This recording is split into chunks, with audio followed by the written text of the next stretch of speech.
There is power. There is power in the name. We know where it is to break every chain. Break every chain. Come on, say it. Break every chain. Hi, welcome to Freedom from Every Chain. I'm Rosie. And I'm Deborah. And this episode, or this mini episode, it just says introduction to who we are, so you get to know who we are before you hear our first episode, our first podcast ever. So, we will start with myself. I'm Rosie. I was born and raised in the lovely Pleasant Grove, California. A small town, USA, for those of you who don't know. Most people, you probably think of California as big cities. There's a few big cities, and everything else is probably small and smaller towns, and I'm in one of the smaller towns. I don't know what to even say about that other than that town made me into the woman that I am today. I'm still very close friends with most of the people that I grew up with, and going from that small town off to college, and college is still considered a small town. It wasn't in a major city. I went to Corvallis, Oregon, at Oregon State University, and then the following year I transferred to the University of Oregon. So for those of you who are familiar with both of those campuses, you know, back in the late 80s, early 90s, it wasn't like it is today. They're still small in comparison to most college towns, but they're very small. I don't think Corvallis even had a mall. Okay, it was that small. And after college, came home for a bit, was with my family because my mom had a stroke. So she had a stroke. I was there to help her get back. And once she was back and normal, I was able to go ahead and do my thing. And, you know, everybody was doing their little thing. And my dad was a pastor at this point in time. And as a pastor or preacher's kid, growing up, he was at church all the time. I'm talking Sunday to Sunday. But thank God for me, I had sports. So with sporting events, I wasn't there all the time because I had practices and then I either had games for basketball or meets for track. So I was busy. And being busy keeps you out of trouble. And so when I got off to college, because I was so busy and staying out of trouble, really, you know, I was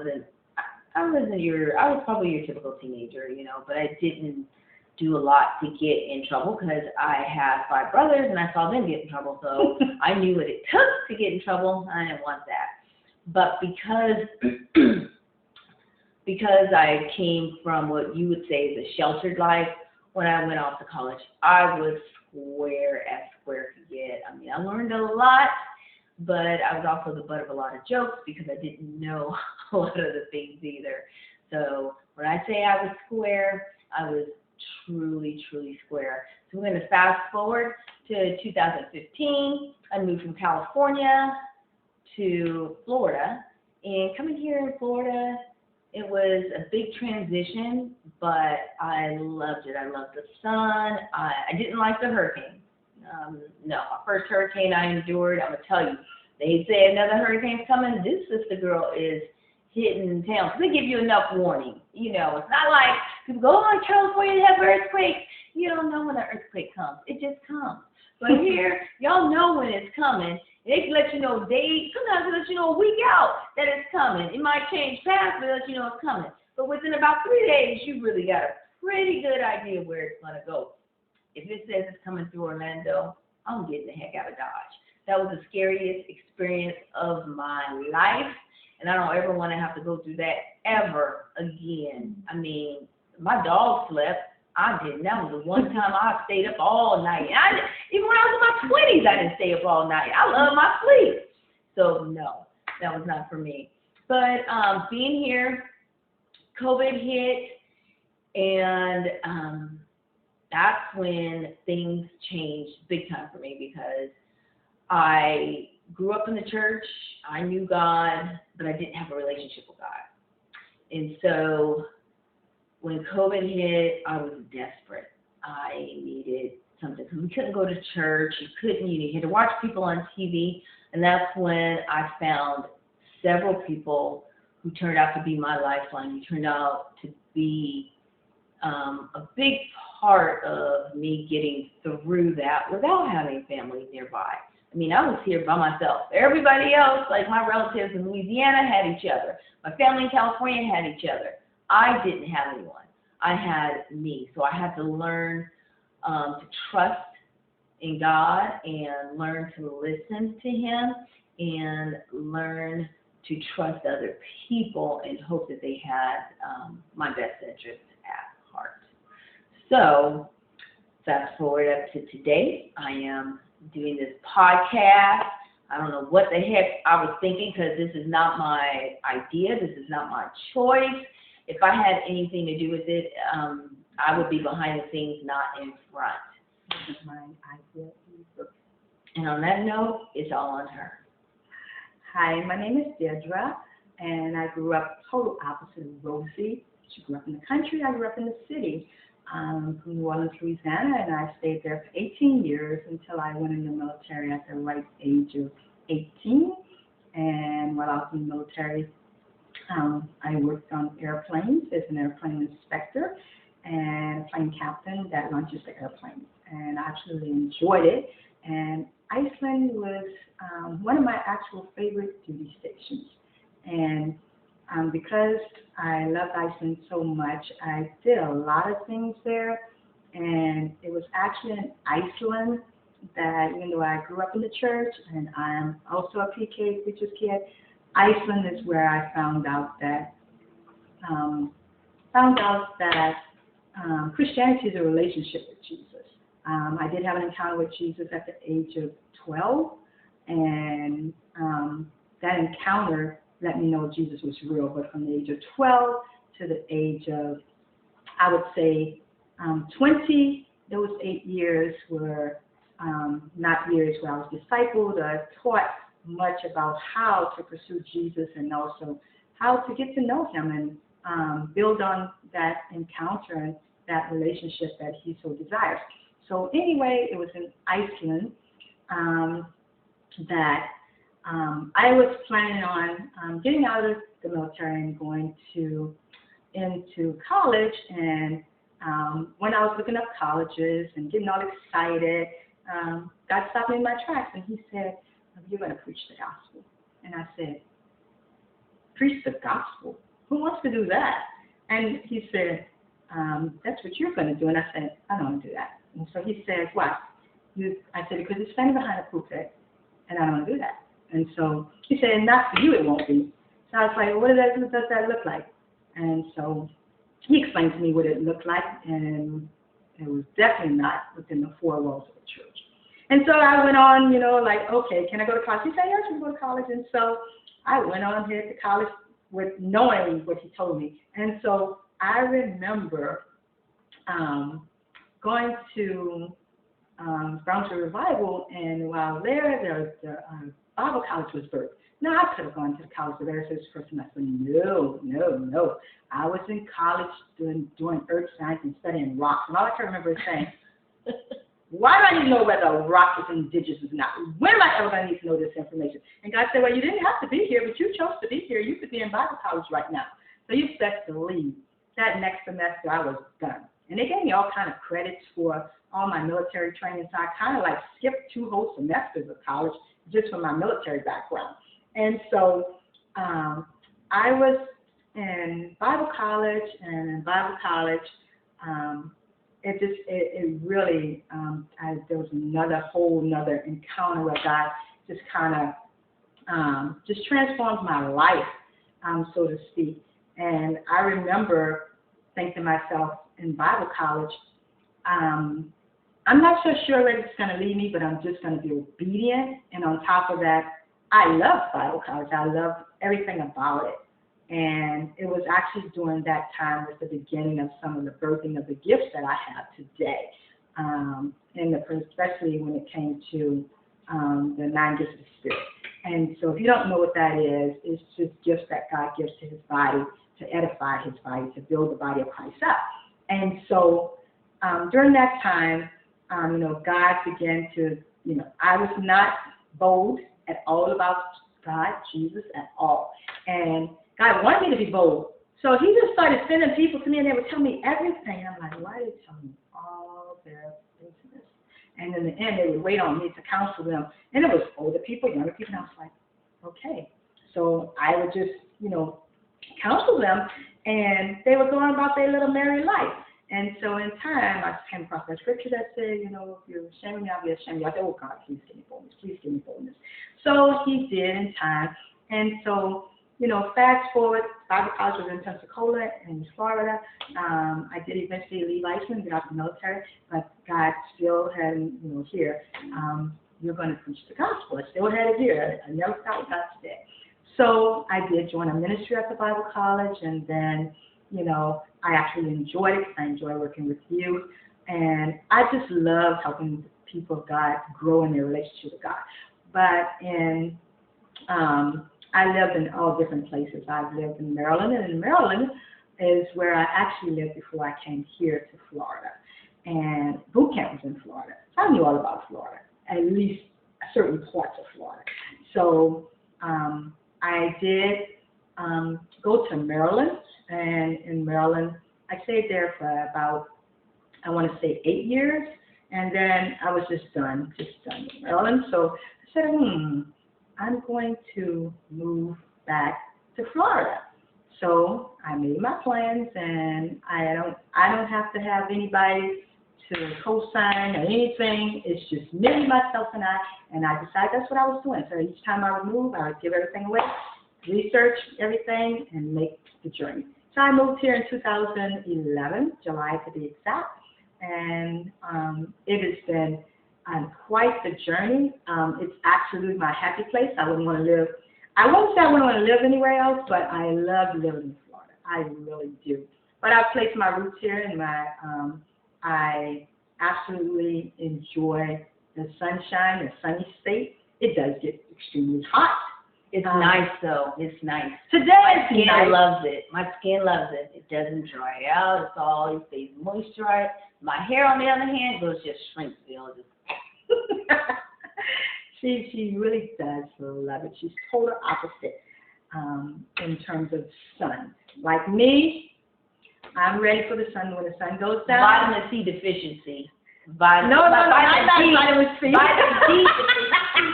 Vitamin D that overload. tells you how much I do not play in the sun. So, fast forward, I'll let Rosie tell you guys how we met. We met in our small group, our Bible study or small group, and I had already been in that same small group the previous semester. So for me, we had our little group, our nice, young group of ladies, and next thing you know, we got some new people coming in. And so I wasn't really feeling the new people in the new semester. It's like, I thought, we're going to be our old selves, and no, we got new people coming in. She was one of the new people. I was. But she was very interesting. Something was very intriguing about her, and I wasn't the only one who noticed it. There's someone else in the group that noticed it and even told her, said, there's something different about you. But she would come in, she'd be the last one in, because I lived an hour away, and she'd be pretty much the first one out. So most of us would come in, we would socialize. I came in late usually because I was coming from another part of town because I'm a personal trainer and I do boot camp. So I had to leave the boot camp. It was a 15-minute difference from the time the boot camp ended and the time the Bible study started.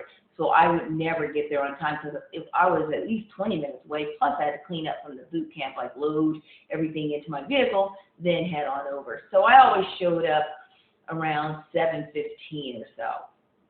And the group would still have, they'd be eating, talking, whatever, and I'd come in and enjoy the conversation, and then we'd get started in Bible study. Sometimes Deirdre would be there prior to us starting our prayer and getting the group started, and then other times, most times she came in after we had already started. But she never wanted to spend, I try to talk to her, and she's like, like she didn't want to have no conversation whatsoever. No, I was like, dang, what's wrong with this lady? She's kind of, No, I'm very friendly. Tell the truth. She is friendly, but during that Bible study, she wasn't trying to be friendly and get to know me. She was just. I didn't even know she wanted to She do was like, like I knew one thing. She wanted me to read that Bible. That's all I knew. That's all I knew. Because one day, I like reading the Bible. I like reading it out loud. And so, as they would say, look up the scriptures. And if I want to read, so I would read. And I remember her. She thought it was Joanna O'Ray or somebody. She said, "Can you read the Bible all the time?" Read the Bible all the time. And I was like, okay, I mean, if nobody else wants to read, that's what I meant, right? So every week we would have scriptures to read, and somebody else, whoever gets to it, like it's a group of maybe 8 to 10 of us, and somebody else would get there first and they would read. And she looked at me like, I thought we made an agreement that you was going to read the Bible all the time. I'm like, somebody else wants to read. It's okay if they want to read. And so, and her voice is so soothing when she reads, and she enunciates every word very clearly. So, as somebody who's listening, you're on to the next word. It's like, oh my gosh, she's so crisp and clear and so good. I promise you, if she ever did an audible on reading the Bible, a lot of people would buy it. Well, thank you for that compliment, Rosie. At any rate, she, in one of our small groups, they said, turn to the person to your right, and you did it one by one, and give them a word of, uplifting word, say something positive to them. And it could be as long and short as you want it to be. So, of course, she was to my right, and so when it came my turn, I did not just say something positive. I gave her a prophetic word. And for those of you who are not familiar with prophetic, it's calling the future into the now and speaking what God says about a person's life. And it's always kind of build up, edify, and encourage.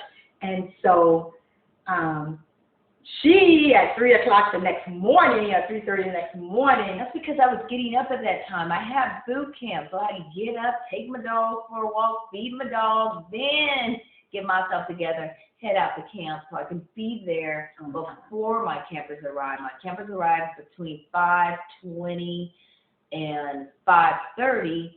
Camp started at 5:30, so I had to get there no later than 5. Yes. And she texted me and she thanked me for the word that I spoke over her life and how I had broken something in her life. And so I said, you're welcome. And I was getting the rest texting back and forth. And so in that time frame, I joined the gym. And so I would call her on my way to the gym. And so we would conversate regularly. And I think that was and we were still in small group, right? Mm-hmm. During that time, we were still in small group. So that was the beginning of our friendship forming to where we're now like sisters, and we actually live together. And so during this time, the small group actually ended because it was on a semester basis, and we remained in contact even after small group was over because, by this time we were really good friends, and we were in the same church still. And so even though she was in 9 o'clock service and I was in 11 o'clock service, so our time together were never at church. It was always outside of church. In our entire Bible study group or our small group, we are still connected. Yes. We probably speak to each other in a group text type thing every day, and we reach out to each other whenever we need support. So just so you know, I think small groups are very important in regards to just, keeping you connected, especially when your small group is done. Those individuals are still your lifeline when you need a lifeline. I agree, and probably in a future podcast, I'll share how small group actually saved my life. And Rosie can probably attest to that as well, but in a different, totally different season. Mine was not here. It was in Maryland, but hers was actually here. So during this time, we kind of just, we were in touch a lot, talking a lot, and we invited one another to different events that were happening that other people were hosting at their homes. And Rosie had this concept of Christian get-togethers being boring. And so I invited her to a game night. And Like Bible drill. That's what I thought it was. I thought it was everybody get together. Looks like the Bible drill. I'm like, what? And she actually has fun. And she's like, spoons. If you don't know about spoons, on this podcast, you're going to find out about spoons.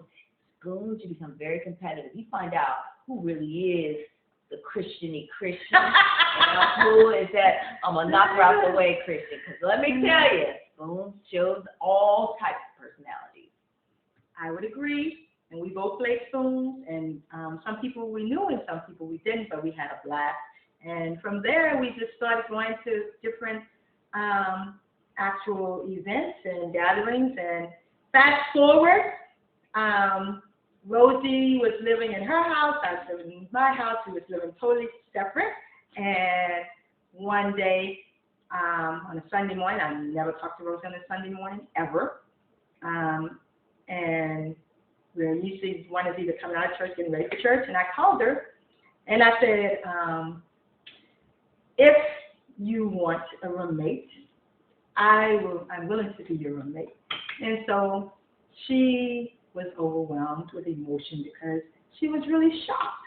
And I still didn't know her kind of unspoken prayer request was answered, that she wanted to get to know me. So that part started long before we became roommates. And so we became roommates, and we became more like sisters as opposed to friends. And so living together, you spend a lot of time together. You talk all the time. You laugh a lot. Yes, we laugh a lot and loud.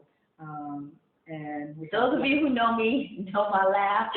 Hers is just as crazy. So put those two laughs together, and yes. And our neighbor beneath us is the same way. Her laugh is just so when all three of us, there's no noise complaints around here because we're all loud. Yes, we are. You'll see it in upcoming podcasts because we have some already recorded for you. But at any rate, during this time, I was discussing with Rosie some gifts. And when I say gifts, just things that God has given me, like just gifts that I know that I have and that He likes me to activate, and some that I'm already using. And so Rosie says, you should do a podcast. I said, she should do a podcast. Listen, not me. Listen, I never even listened to a podcast before Rosie. She listens to podcasts every day, several a day. Now, I started this podcast after that. I had no interest in a podcast. And besides, I'm one of those people, this is my life. That's the world out there. And I want to keep them separate. And so she really did say, no, you should do a podcast. And so I, of course, gave pushback. So didn't think anything else about it because I wasn't doing a podcast. And I guess in her mind, she wasn't doing one either. So God talks to me, and sometimes it's very, very clear. And a lot of times it's very clear. And so He said, you and Rosie are going to do a podcast. I laughed. I don't know why she threw my name in there or why. I know my name. It's not I. So I come to her. Now, just so you know, I'm usually coming saying something. And so I came to her and I said, guess what? What? God said, you and I are going to do a podcast. Oh, the look on her face, her body language, everything was like, no. He told you to. I said, no, that's not what He said. He said the two of us. And so she just gets pushed back, but I know what I heard. So she knows that I hear God. She knows that. And sometimes I tell her stuff. She's like, no, no, that's not what's gonna happen. I say, hey, that's what God said. And then come back, and sometimes sometimes it could be a week, sometimes it be the next day, and she'll look at me like, I told you. So, needless to say, she finally came around. Listen, I don't want to do a podcast either, and she knew this. So, listen, I really didn't, and I still don't, but my arms are too short to fight with God, so I'm like, oh. So she put down her boxing gloves and said, okay. So we went on a road trip, 12-hour road trip, and on that road trip, we did a lot of talking about the podcast and about everything related to the podcast. And it was so natural, and it was so like, this is God, the way things flowed, and we knew that this is what we're supposed to do. And the other thing I told her, I said, God said, success is tied to obedience. So that's where I'm going to park. And so at that point, she was like, okay then. And so here we are, fast forward, and we knew what the podcast was supposed to be about. We didn't have it wasn't like, what are we going to talk about? What are we supposed to say? We automatically knew. And we knew because we were set free in different seasons. And we both had total like encounters and deliverance from God, from given a brand new life basically through the deliverance that God did in our lives individually, and our stories and our testimonies, and we knew that God didn't just want us free, He wanted other people free. And so Rosie, as recent as last year, 2023, 2024. Y'all are going to hear all this and a whole lot more on our episode that's coming up. Yes. And episodes that are more so in the future. So you're going to hear all these things. Yes. This was just a quick snippet so you can find out who we are. So remember, like, share, and subscribe. Become a part of our family. Yes. And we will talk to you guys shortly, like 7 p.m. Eastern Time tonight. 7 p.m. Eastern Time tonight. See you there. Bye. Bye.